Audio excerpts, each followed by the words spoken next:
철야 시간에 우리가 이제 치유에 관해서 함께 말씀을 나눕니다.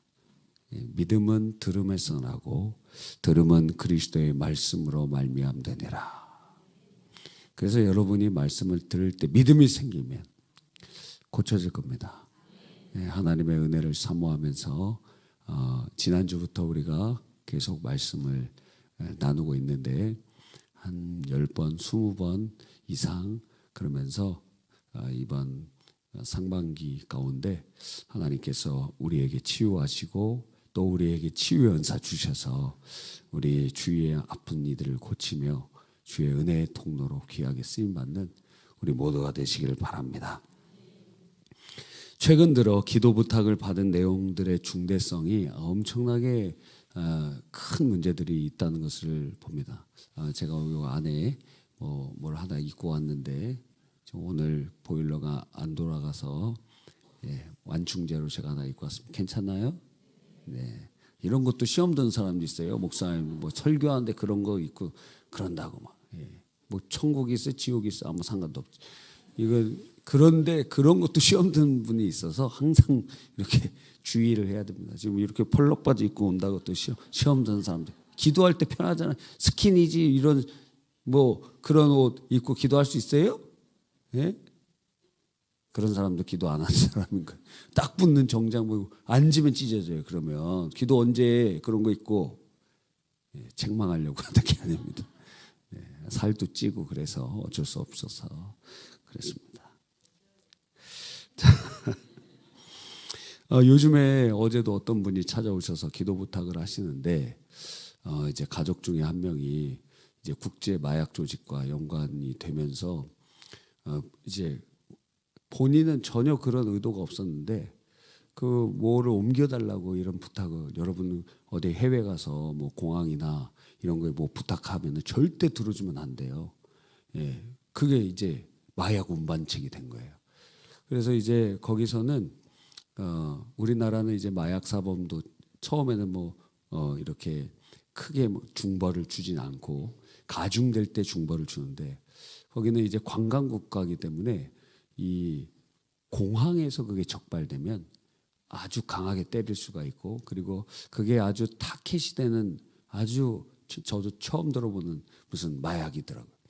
그래서 20년형 정도가 지금 예상이 된다고 하는 거예요. 멀리 타국에 있고 어떻게 할 수도 없고 그러니까 지금 굉장한 어려움에 계셔서 누구 주위에 아는 사람한테는 얘기도 못한대. 지역 교회에서는 멀리 떨어져 있는 저한테 직접 찾아오셔서 그 말씀을 해주시면서 기도해 달라고.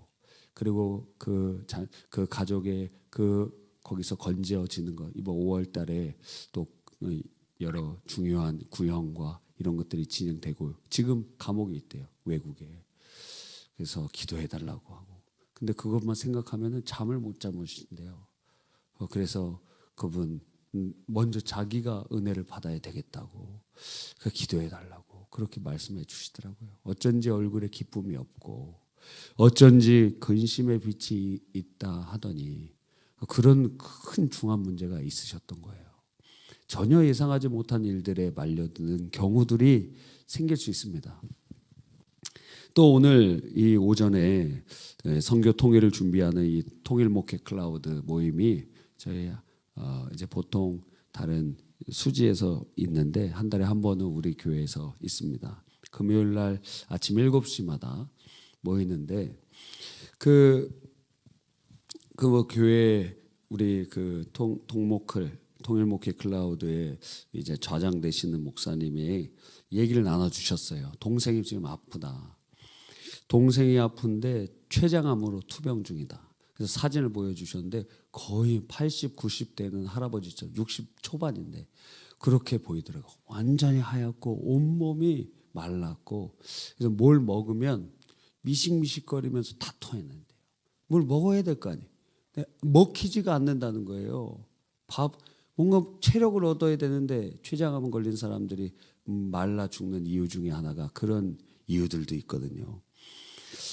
그래서 화요일이면 아픈 동생을 찾아가서 돌보고 그 병원에도 동행하신다는 거예요. 그리고 화요일 날 이 동생이 형을 굉장히 잘 따른대요.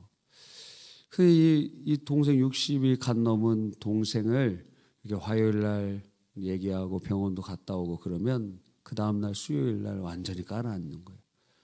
막 힘든 거예요. 어려운 거예요. 그 동생을 생각하면서 이런 시를 쓰셨어요. 그걸 오늘 아침에 나눴습니다. 제목이 시린 감사예요.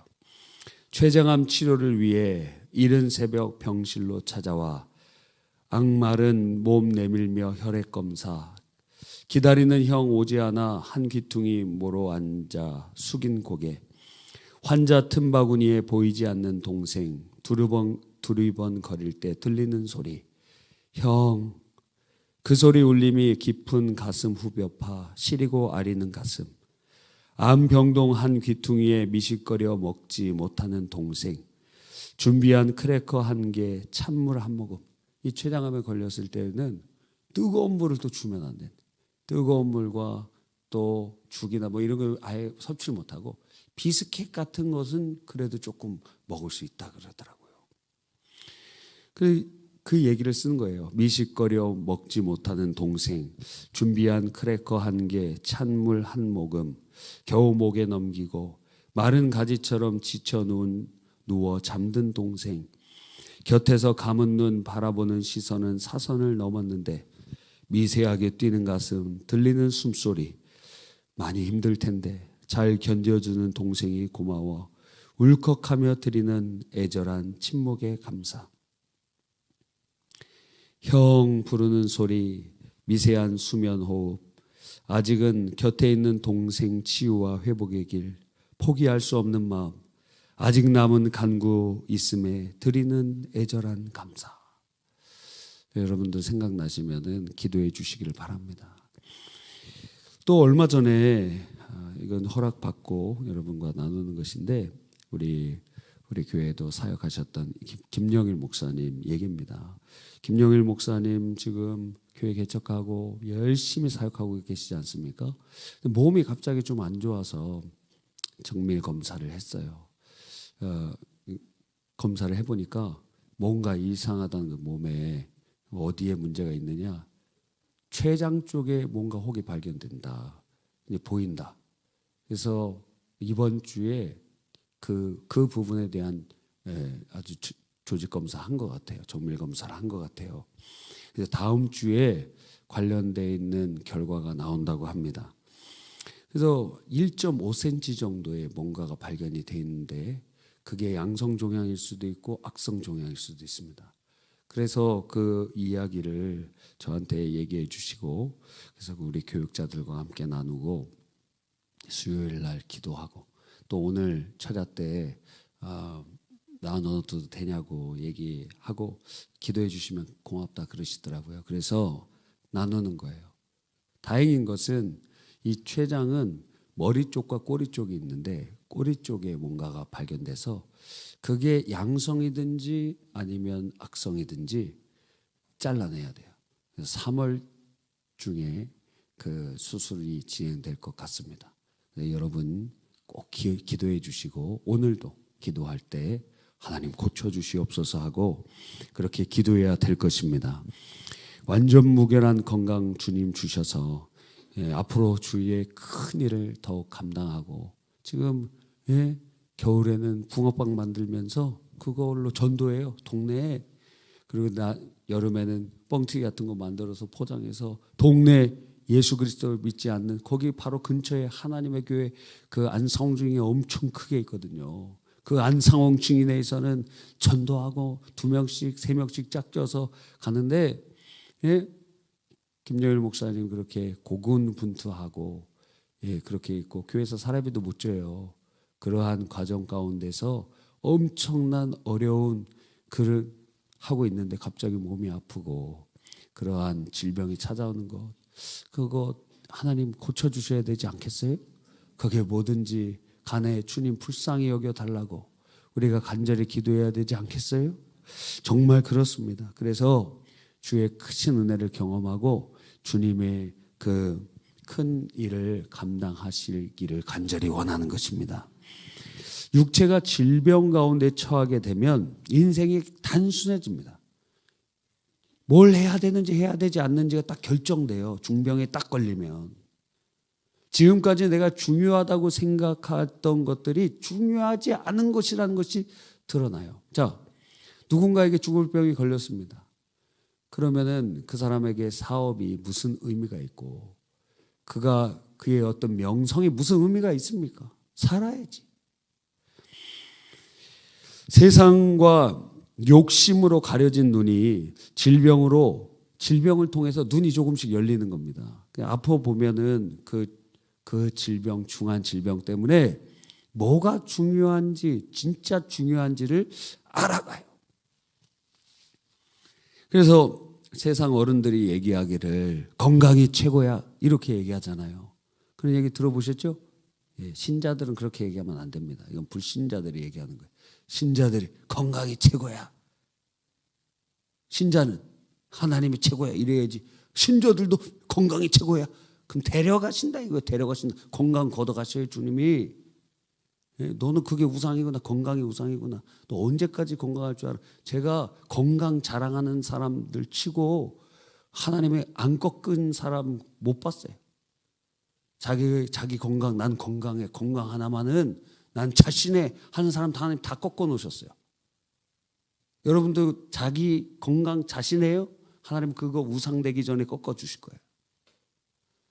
조심해야 돼. 신앙생활 할 때 항상 하나님이 첫째가 되고 주님 생명의 주권자이시며 우리의 모든 것이 되시는 주님 앞에 겸손해야 됩니다. 할렐루야. 그러니까 그 이해는 가죠. 하나님이 첫째, 두 번째 뭐예요? 건강이 최고야. 또 나오네. 예, 두 번째로 뭐 자기 자신이죠. 예, 배우자도 아니고 자녀도 아니에요. 하나님 다음에는 우선순위가 잘 돼 있어야 돼요. 첫째 뭐죠? 하나님 첫 번째. 두 번째는 하나님 앞에 선 나. 여러분은 가족이 신앙생활 잘한다고 해서 그 신앙으로 본인이 구원받는 게 아니잖아요. 하나님 앞에 서 있는 나. 그 다음에 누구예요? 관계가 우선순위가. 네? 그 다음에 배우자지 아들 딸 되면 그 가정이 이미 안 봐도 뻔해. 거기는 행복하지 않을 거니까. 그게 질서가 안 돼 있기 때문에 행복하지 않은 거예요. 그 가정이. 지금 그 얘기하려고 하는 게 아닙니다. 책망하는 게 아니에요. 절대 책망하는 게 아니에요. 그러니까 우선순위가 잘못되면 그 가정은 행복할 수가 없어. 하나님 나라의 원칙을 위배되니까. 그러니까 순서가 하나님, 그리고 하나님 앞에 선 나, 그리고 한 몸 된 배우자, 그 세 번째, 그리고 네 번째가 자녀들. 그러니까 가족을 의미하죠. 그 다음이 무엇일까요? 그 다음이 교회 일이에요. 교회 일. 그러니까 많은 목사님들이 하나님 그리고 하나님 앞에서 나, 그 다음에 교회 세 번째 돼서 어떻게 되느냐? 가정이 다 쑥대밭이 됐어요. 그래서 그 안에 있던 자녀들은 둘로 갈라집니다. 하나는 그거를 뛰어넘어서 주님을 만나서 존경하는 자녀들이 생기는가 하면 하나는 거기서 주저앉아서 교회라면 일을 갈고 목회자라면 일을 가는 자녀들이 생기게 되는 거예요. 둘로 쫙 갈라져요. 그래서 제가 사역자들에게는 이렇게 얘기합니다. 당신이 그 가정도 천국으로 만들지 못하고 그 가정도 하나 건설하지 못하는데 교회를 섬긴다? 그 지금 영적 가족인데 교회를 섬긴다? 그럼 불가능한 일이고, 그리고 어떤 사람은 이래요. 신앙이 좋다고 생각하면서 나는 처자식도 다 내려놓고 주의 일에 열심히 합니다. 맞는 것 같잖아요. 근데 성경적 원리가 맞느냐? 예? 사무엘이 그렇게 신앙생활 하다가 자기 아들 둘이 사사가 되었는데 그 백성들이 사사가 되는 걸 원치 않았어요. 당신 아들들이 우리를 다스리는 거 원치 않는다고. 왜? 뇌물도 받아먹고 막 그랬거든. 엘리의 자녀들만 잘못된 게 아니라 엘리 자녀들이 그렇게 잘못된 걸 본 사무엘의 자녀들도 잘못됐다고. 사무엘은 엘리는 뭐가 잘못됐냐면 자녀들을 온전히 책망하지 못한 것이 자녀들을 하나님보다 사랑했기 때문에 잘못됐고, 그래서 사무엘은 하나님을 너무 사랑하다 보니까 자녀들에게 마땅히 돌아가야 할 가정의 사랑을 주지 못했어요. 그러다 보니까 또 잘못됐어요. 그래서 사역자들에게 제가 얘기합니다. 가정, 처자식 다 버리고 주님의 일 열심히 한다는 거, 그거 좋다. 그럼 이혼해. 이혼하고 주를 위해서 이혼하고 독신으로 사역해. 그리고 아예 결혼하지 않은 사람이면 결혼을 하지 말라 그래요, 제가. 그래서 오대준 전도사님 지금 수련회 가 계시잖아요. 중고등부. 그 결혼식 때 제가 얘기했어요. 그래서 이렇게 얘기했습니다. 아니, 부인도 행복하게 못 해주고 가족도 건사 못 할 거면은, 그러면서 사역할 거라면 독신으로 사세요. 결혼식 때 그랬어요. 독신으로 살아. 바울 사도처럼 독신으로 살라. 바울 사도가 결혼 안 한 게 아닐 수도 있어요. 결혼했는데 결혼 안 한 것처럼 살 수도 있습니다. 그거는 모든 배우자와 자녀들에게 그것을 허락받고 거의 그런 독신적 사역을 하는 걸지도 몰라요. 그렇게 하면 할 수 있어요. 가족에게 동의받고 배우자에게 동의받고. 그런데 결혼을 해놓고 그 배우자를 그렇게 병들게 하고 해서 목회자 사모 중에 70%가 우울증 가지고 있고, 예? 집에나 있는 얘기 누가 성도들한테 누가 해요? 그거 자체가 흠이 되는데 누가 얘기해? 누가? 목사님은 설교 시간 내라도 사모님 까고 그러니까 다 스트레스 해소할 수 있지만 사모들은 어떻게 해? 사모들, 예? 사모들은 그냥 다 병 들어갖고 다 그런 사람들 상당히 많아요. 최근에 어떤 뉴스에 보니까 70 넘으신 사모님인데 목사님은 집에서 행패를 수십 년간 부려갖고 황혼 이혼하겠다고, 더 이상은 못 참겠다고. 이해가 가. 그런 가정들이 엄청나게 많이. 그럴 거면 결혼을 왜 했느냐 이거예요 도대체. 독신으로 살라 이거예요. 지금 강 목사님에게 얘기하는 게 아닙니다.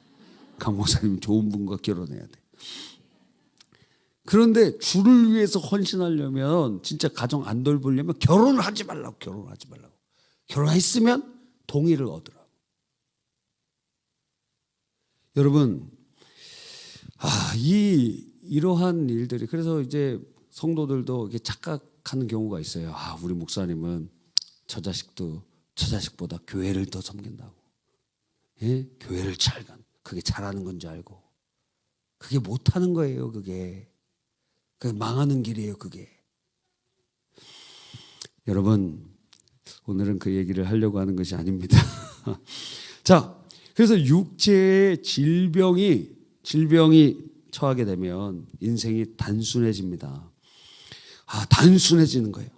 자, 그래서 이거 해야 될 일인가 해야 되지 않을 일인가. 자, 오늘 여러분이 중병에 걸려 있다 생각도 하기 싫지만, 그러면 해야 될 일과 하지 말아야 될 일이 딱 구분되죠. 뭘 해야 될까요?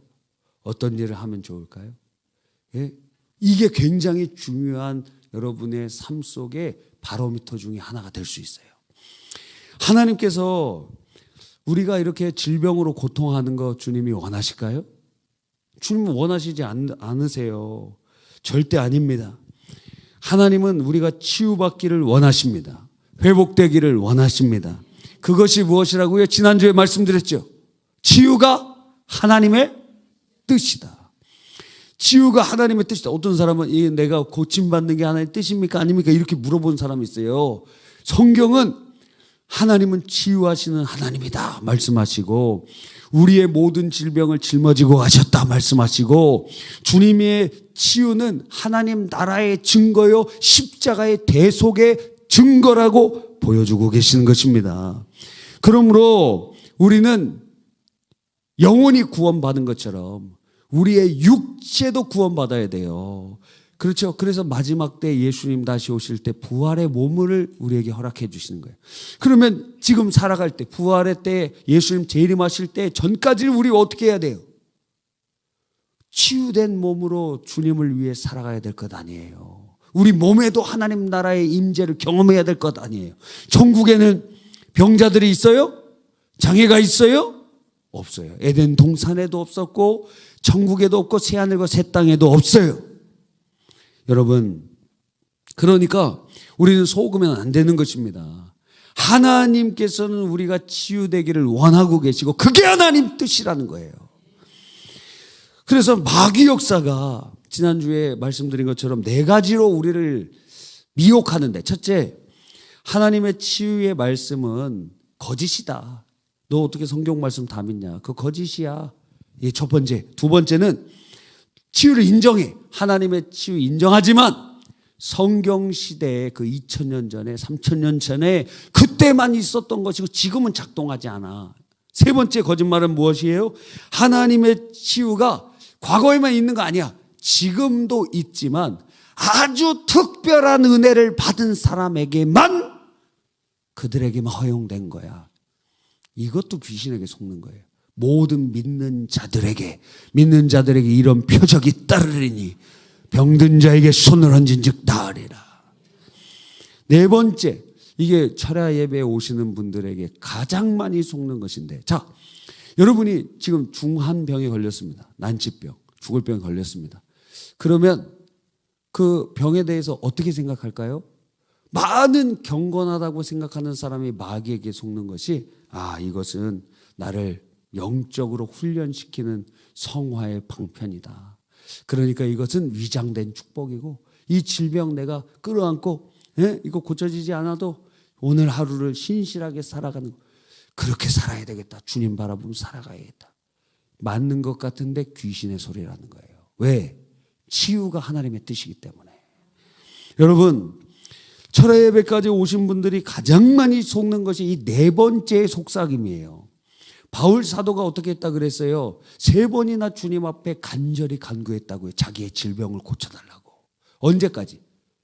응답 받을 때까지 기도했어요. 어떤 응답을 받았어요? 고쳐주지 않겠다는 응답을 받았어요. 내 은혜가 내게 족하다. 너가 약할 때에 강하여 지면해라. 그러니까 주님께서 안 고쳐주시겠다고 말씀하실 때까지 기도해야 될 거 아니에요. 하나님이 안 고쳐주신 이유를 알려주실 때까지 치유를 간구해야 될 거 아니에요. 근데 거꾸로 하고 있어. 거꾸로. 안 고쳐진다는 것, 그 가운데서 내가 성화의 방편으로 삼고 고쳐주시면 이건 특별한 은혜라고. 거꾸로 속아서 귀신에게 붙잡혀서 병에 걸려 죽는 거예요. 여러분, 이게 생각 하나 차이인데 마귀의 올무에 누군가는 걸려들고 누군가는 살게 되는 거예요. 성경에 어디 있어? 어디 이 질병을 그냥 안고 가라 그래요. 주님 치유하시는 하나님이시고 아주 특별한 경우에 바울 같은 그러한 경우에만 그의 연단의 도구가 될 수도 있고 성화의 방편이 될 수도 있고, 그가 하도 하나님의 큰 은혜를 받으니 변질되지 않도록 주님께서 주시는 방편이었어요. 그걸 주님이 직접 알려주실 때까지는 간구했다니까요. 바울도. 우리도 그래야 될 것 아니에요? 그렇게 그게 주님의 뜻이란 거 알고 주님께 붙잡아야 되는 거 아니에요? 그러므로 우리는 속으면 안 됩니다. 그 신앙 좋은 게 아니에요. 속은 거예요. 저도 이런 속임에 빠진 적이 있어요. 그래서 혹시 나도 죽을 병에 걸리면 그렇게 병원도 안 가고 기도하다가 그냥 고쳐주시면 살고 그냥 안 고쳐주시면 그냥 천국 가야 되겠다. 그런 생각이 마음속에 들기도 하더라고요. 그게 마귀 역사다 이거예요. 그게 사탄의 제의라는 거예요. 기본이 고쳐주시기 원하신다는 거예요. 예외가 질병으로 우리를 연단하신다는 거예요. 거꾸로 생각해야 돼. 거꾸로. 아멘입니까? 자, 그래서 우리들은 바로 이 생각을 고도의 마귀의 술책에 걸려 넘어지면 안 됩니다. 만약 치유가 하나님의 뜻이 아니라면, 치유가 하나님의 뜻이 아니라면 여러분이 아플 때 병원 가는 건 죄가 된다는 거예요. 왜? 그 질병 짊어지고 가는 게 하나님 뜻이니까. 그 질병으로 고통당하고 죽는 게 하나님 뜻이니까 병원 왜 가? 왜 병원 가서 그거 고치려고 노력하고 약 먹고 왜 몸부림쳐요? 왜 그래요? 질병이 하나님 뜻이라면 그럼 그거 오로지 당해야지. 그런데 하나님께서 고쳐주신다는 것은 안 믿고, 아프면 그냥 조금만 아파도 쭈르륵 병원 가고 엑스레이 찍고 못 찍고 막, 병원 가고 막 약 먹고 막 건강 보조식 막 생기지도 못하게 막. 누가 먹으라 그랬어요? 그러면서 오는 사람마다 자랑해요. 먹을 게 한 주먹이라고. 누가 먹으라 그랬냐고. 그러면서 이렇게 막 먹어야 된다. 혈압약, 당뇨약, 그 건강 보조식. 여러분, 그러니까 확 다가오죠. 여러분 질병이 하나님이 고쳐주시는 것이 하나님의 뜻이 아니라면 여러분 병원 가는 것, 그 일반 은총의 손길로 하나님이 고쳐주시는 것이거든요. 그래서 예수님께서 병자들에게 의인이 필요하고 그렇게 얘기하셨잖아요.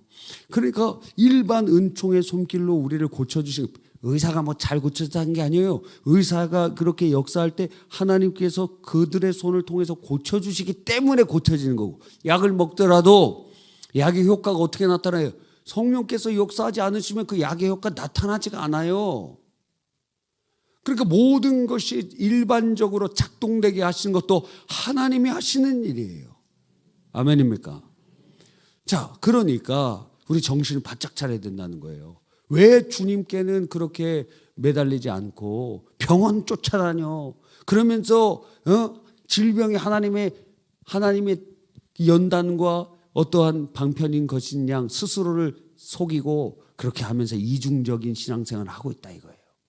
그거 하나님 앞에서 아주 우리가 잘못하고 있는 모습이 될 수 있다라는 것입니다. 이 생각이 바뀌는 게 중요하다는 거예요. 이 패러다임이 바뀌는 거, 성경적으로 생각이 바뀌는 게 중요하다는 거예요. 할렐루야. 치유됨이 하나님 나라의 상태이며, 하나님 나라에는 질병이 없으니까 하나님 나라가 우리의 영혼에 임하면 뭐가 생겨요? 의와 평강과 희락이 넘치고, 그게 하나님 나라의 특징이거든요. 몸에 임하면 질병이 떠나간다 이거예요. 그러니까 하나님 나라가 성령으로 우리의 심령에, 그 심중천국이지, 하나님 우리의 심령에 임하게 하여 주시고, 여기서 멈추지 않고 우리의 전육체에 흘러 우리의 머리끝부터 발끝까지 하나님 나라의 임재의 역사가 일어나게 해 주십시오. 하나님 나라에는 질병이 없고, 하나님 나라에는 고통이 없고, 하나님 나라에는 난치 불치병이 없어요. 사라지게 되는 거예요.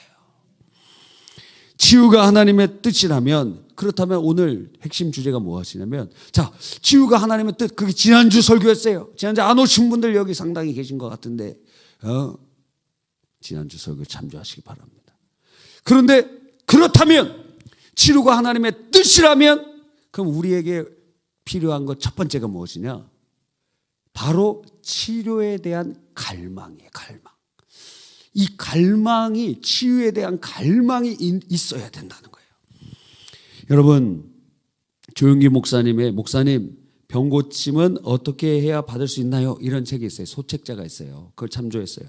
거기에 보면은 치유에 대한 갈망에 대하여 이렇게 얘기합니다. 믿음을 가지고 바라며 열망하지 않는 사람은 하나님께서 예비하신 복을 받아 누릴 수 없습니다. 병 고침의 은혜를 받기 원하는 사람은 무엇보다 먼저 그 건강함의 상태, 치유함의 상태를 뜨겁게 소원하며 열망해야 됩니다. 그 뜨겁게 낫고 싶다, 그런 마음이 있어야 되는 것입니다. 성경에 보면 요한복음 5장에 누가 나와요? 38년 된 중풍병자가 베데스다 연못가에 있었습니다. 거기에 전승에 무엇이 있냐면, 거기가 이렇게 물이 이렇게 솟구친데, 연못에. 그게 어떤 간헐천인지 그런 건 모르겠어요. 하여튼 그게 올라오는데, 거기에 물이 이렇게 올라올 때 사람들이 그거를 천사가 물을 동하게 한다고 생각했거든요. 그래서 그때 물이 동할 때 들어가는 자마다 고침을 받는다는 거예요. 그래서 사람들이 그 베데스다 연못가로 다 몰려드는데, 이 중풍병자니까 자기 몸 하나, 왜 마비가 일어나잖아요. 그 자기 몸 하나를 일으켜서 그 연못가로 가려고 하는데 다른 사람이 들어간다. 그걸 몇 년 동안 봤느냐? 수십 년간 그것을 보게 되었다는 거예요. 그때 예수님께서 그 38년 된 병자에게 뭐라고 말씀하십니까? 요한복음 5장 6절에 네가 낫고자 하느냐? 네가 낫고자 하느냐? 이렇게 물어보세요. 네가 낫고자 하느냐? 이거 뭘 물어보시죠? 이것은 마치 조영기 목사님이 이렇게 얘기하더라고요. 네가 낫겠다고 결심하고 병 고침 받기에 뜨겁게 소원하고 있느냐? 네가 낫기를 원하느냐? 너 진짜 병 고침 받기를 간절히 갈망하느냐? 근데 교회에서 기도 부탁하시는 분들 중에서 이 진짜 갈망하는 사람이 별로 없는 것처럼 느껴져요. 진짜 갈망하나, 진짜 고침 받기를 갈망하나, 진짜 고쳐지길 원하는가? 별로 그렇게 애절함 못 봤어요. 그러면 자기도 나와서 막 철야하고, 예? 금식하고, 밤이든 낮이든 교회 주님 앞에 무릎 꿇고 기도해. 근데 별로 그렇게 주님의 치유를 크게 사모하는 사람은 없고 그냥 병원 다니고 그 정도에 멈추는 경우들이 상당히 많습니다. 하나님께서 그러면 어떻게 하시느냐? 병원이 소용없게 만들도록 허락하세요. 그러면 병원에 가도 소용이 없어. 지금 연못가에 들어가면 산다는 전승이 있어서 거기 있는데 눈은 보는데 들어갈 수가 없네. 저주지. 보는데 누리지 못하는 거예요. 그런데 오히려 주님께서는 그에게 그 소망을 물어보시면서 오히려 그것이 복이 될 수 있도록 치유의 역사를 허락해 주시는 것입니다. 열왕기하 5장에 보면 나아만 장군이 나타납니다. 그는 아람국의 군대 장관이었어요. 근데 그에게는 아주 큰 핸디캡이 있었는데 온몸이 나병 환자였어요. 그러니까 사람들이 저주받았다고 그렇게 생각을 하고 있는 것 아닙니까? 자기가 군대 장관이면 뭐해? 온 육체가 나병인데 말입니다. 그런데 그 안에는 무엇이 있었냐면 어떤 방법을 통해서라도 나는 이 질병에서 고침받고 싶다는 갈망이 있었어요. 이스라엘 계집종 한 명이 개혁 성경 그렇게 나와 있어요. 어린 계집종이 있었는데, 근데 걔가 얘기를 하는 거예요. 이스라엘엔 엘리사라는 그러한 선지자가 있는데 그 사람 다 고쳐줄 거라고. 그래서 왕에게 편지를 얻어서 갑니다. 가요. 그 적국 아니에요, 적국. 근데 거기까지 가요. 가서 고쳐달라 그래요. 근데 엘리사가 만나주지도 않아. 그냥 저기 요단강에 7번 들어갔다 나오면 고쳐질 거다. 그렇게 얘기하는 거예요. 그러니까 막 분노가 일어났죠. 내가 이렇게 고침받아, 너가 나와서 나한테 안수기도 해주고 그래야 될 거 아니야. 막 분노했는데 그 부하 장수들이 얘기하기를, 아니 지금 더한 거를 하라 그래도 할 거 아닙니까? 뭐 물구나무 서서 100번 푸시업 하라 그래도 할 거 아닙니까? 지금 낫기만 하면 되는 거 아니에요? 여기까지 왔는데 그 물 하나 그냥 못 들어가겠습니까? 그러니까 훌륭한 사람을 옆에 둬야 돼요. 여러분 부자 되고 싶으세요? 그러면 부자를 옆에다 둬야 돼요. 부자가 주위에 있어야 돼요. 예, 그게 근데 여러분 부자가 여러분 안 만나주잖아. 그러니까 여러분이 부자가 안 되는 거예요. 부자 마인드로 안 바뀌고. 요즘에는 유튜브나 이런 것에 그런 훌륭한 사람들이 많이 있잖아요. 그런 것을 많이 보면서 자기 친구 삼는 거예요. 친구 삼는 거. 그래서 맹모 삼천지교가 중요한 이유가 환경과 사람이 굉장한 영향을 끼치기 때문에 그래요. 그래서 왜 좋은 학군에 보내느냐? 거기 가면 내신 안 좋은데 그런 소리 하지만 거기 있는 애들과 상호 영향을 받는다고. 여러분, 그러니까 이 좋은 부하 장수가 있어서 거기에 들어갔어요. 그러니까 어떤 갈망, 자기 자존심도 그냥 다 내려놓고 병만 고쳐진다. 그런 갈망이 요단강 7번 들어갔다 나왔다 하니까 그 병이 어떻게 됐어요? 고침받았다는 거예요. 할렐루야. 그에게 무엇이 있었어요? 갈망이 있었어요. 세 번째, 그 12의 혈루병으로 앓던 여자 12년 동안 혈루병으로 하혈을 하는 거예요. 하혈을 계속하는 거예요. 그러니까 이 하혈을 하면 부정한 여인이라 12년 동안 부정한 여인 취급을 받게 돼요. 사람들이 접촉하면 안 돼. 이 사람은 마치 불가촉 천민처럼 언터치, 만지면 안 돼. 만지거나 그 사람의 앉은 자리에도 같이 있으면 율법에 따라서 부정한 자가 돼요. 그거 격리 대상이 되는 거예요. 근데 부자였나 봐요. 12년 동안 자기의 재산을 전부 사용해서 의사들이 뭐 다 했는데 안 돼요. 예수님은 모든 질병을 고쳐주신다는 소문을 듣고 그 12년 동안 낫고자 하는 그 갈망이 이제는 예수님께 가면 낫겠구나. 그래서 사람들을 뚫고 예수님의 옷자락이라도 붙잡으면 낫겠다고 하고 딱 붙잡으니까 낫어요. 이 세 사람의 특징이 무엇이죠? 병 고침을 받기 위한 갈망과 간절한 소망이 있었다는 거예요. 여러분, 우리 중에 지금 질병이 있는 분이 있습니까? 우리 가족 중에 아픈 분들이 있습니까? 안타깝게도 많은 이들이 갈망 대신 자포자기를 선택하는 경우들이 많습니다. 심지어 어떤 이들은 차라리 빨리 죽었으면 좋겠다 이렇게 얘기하는 사람도 있어요. 그때 항상 여러분 살아갈 때 그럴 때가 있어요. 빨리 죽고 싶을 때가 있어요. 빨리 그냥 죽는 게 낫겠다고 할 생각이 들 때 예수님 십자가 생각해야 돼요. 사명을 다 이루기까지 그 십자가 지고 가야 돼. 예? 어떤 상황에 있든지 지고 가야 돼. 근데 최근에 네덜란드 총리를 했던 과거에 이 네덜란드 총리를 했던 부부가 이 최근에 조력 자살 소위 안락사로 죽었습니다. 수십 년간 부부가 살았거든요. 두 분 다 큰 질병이 있었던 것 같아요. 그러다 보니까 이제 더 이상 너무 고통스럽고 그러니까 그들이 누군가에 의해서 조력 자살.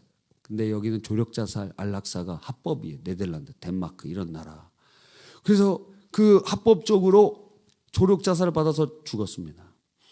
여러분, 그러면 극단적인 질문을 던질 수 있어요. 아니, 이 조력 자살을 이제 우리나라도 이거 들어오려고 하는 거예요. 그래서 그 호흡기 그 연명하는 거 이제 가족 동의에 의하면 안 하게 되고 하는 거 있잖아요. 그게 첫 번째 발걸음이에요. 두 번째 발걸음, 세 번째 안락사로 가기 위한 지금 그 패턴이 진행되고 있습니다. 자, 그러면 아니 안락사 허락하면 어떤 일이 일어나는지 아십니까? 여러분, 일단 제일 큰 것은 하나님 앞에서 그 생명의 주권이 자기 거라는 착각이 빠져요. 내가 죽을 수도 있고 살 수도 있다라고 생각해. 그게 아니에요. 생명은 주님이 우리에게 주셨고 거둬가신 이도 주님이세요. 주님이 거둬가실 때까지 우리가 간수해야 돼. 어떤 상황이든지 간에. 할렐루야. 이해는 충분히 갑니다. 얼마나 힘들었으면 그랬을까요? 그런데 만약 생각해 보세요. 이 조력자살이라는 것이 얼마나 이중적인가. 자, 우리나라나 미국 같은 나라에 의료가 막 발전돼 있습니다. 근데 여기서는 고칠 수 있는 질병인데 아프리카 오지에서는 열악하기 때문에 그 못 고쳐. 약 하나만 먹어도 낫는데. 그러면 뭐라고 얘기합니까? 이렇게 고통스러울 것보다는 차라리 제가 죽겠습니다. 아니, 한국이나 미국에서는 금방 고칠 수 있는 병이 여기서는 자기가 죽는 질병이 되는 거예요. 그래서 조력자살하는 거예요. 그 굉장히 아이러니한 상황이 동시대에도 일어날 수 있어요. 또 만약 조력자살이 이렇게 합법화되면 어떤 일이 일어나냐면, 자, 못 고치는 질병은 다 죽겠다 하는 거예요. 아프고 못 고치는 병. 그러면 이거는 불신자들의 마인드에서도 어떤 결과가 나타나냐면, 과학의 발전이 언제 이루어집니까? 챌린지가 있을 때 그것을 돌파하면서 이루어지는 거 아니에요. 못 고치는 질병이 있고 그 못 고치는 질병에 대해서 도전하잖아요. 누가 도전해? 환자가 도전하고 의사가 도전하고, 그러면서 의사 과학자들이 막 도전하면서 그 치료약을 개발하고 그것을 돌파하고, 그런 과정이 신약이 개발되고 치료법이 개발되는 것도 아닙니까? 근데 다 조력자살 지켜. 그러면 의학이 발달되지 않아요. 왜? 그냥 죽으면 되니까. 실제적인 원인에서도 조력자살 금지해야 돼요. 여러 가지 행복이라는 가치가 생명을 주신 하나님보다도 더 위에 있기 때문에 내가 지금 행복하지 않으니까 저가 죽는 거 존엄하게 죽을 수 있도록 그렇게 허락해 주십시오 하는 것이 얼마나 인간 중심적이고 하나님을 대적하는 일인지 우리는 보게 되는 것입니다.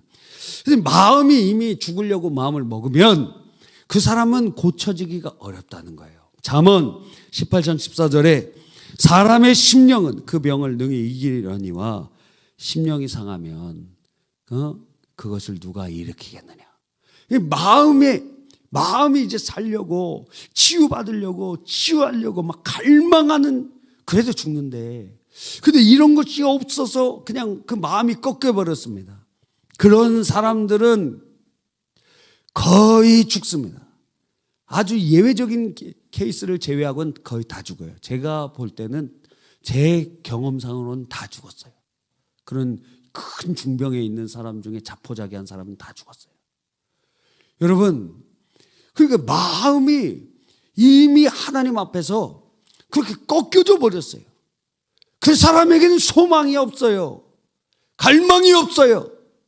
그 사람에게는 남아있는 것은 죽는 길밖에 없는 것입니다. 이것을 잘 표현한 게 오 헨리의 마지막 입세 아닙니까?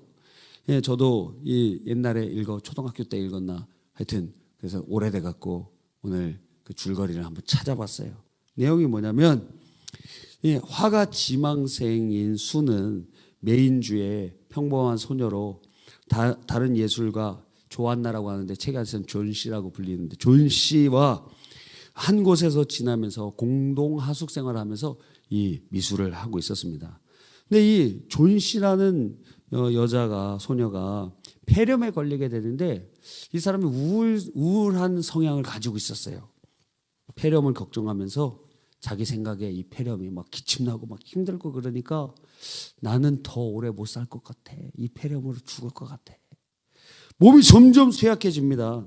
자포자기가 된 것이죠. 사실 죽을 병은 아니었는데 심한 폐렴이긴 했지만 말입니다. 죽을 병은 아니었는데 자기의 마음을 내려놨어요. 그러면서 나도 이제 곧 죽겠지. 점점 쇠약해집니다. 창밖을 바라보면서 저기 바로 앞에 담쟁이 덩굴이 있는데 이 담쟁이 덩굴의 잎사귀가 다 떨어지면 나도 죽겠지. 시간이 지나면서 담쟁이 덩굴이 하나둘씩 떨어지고 어느 날 되니까 이제 거의 없어지는데 이제 몇 개밖에 안 남아 있어요.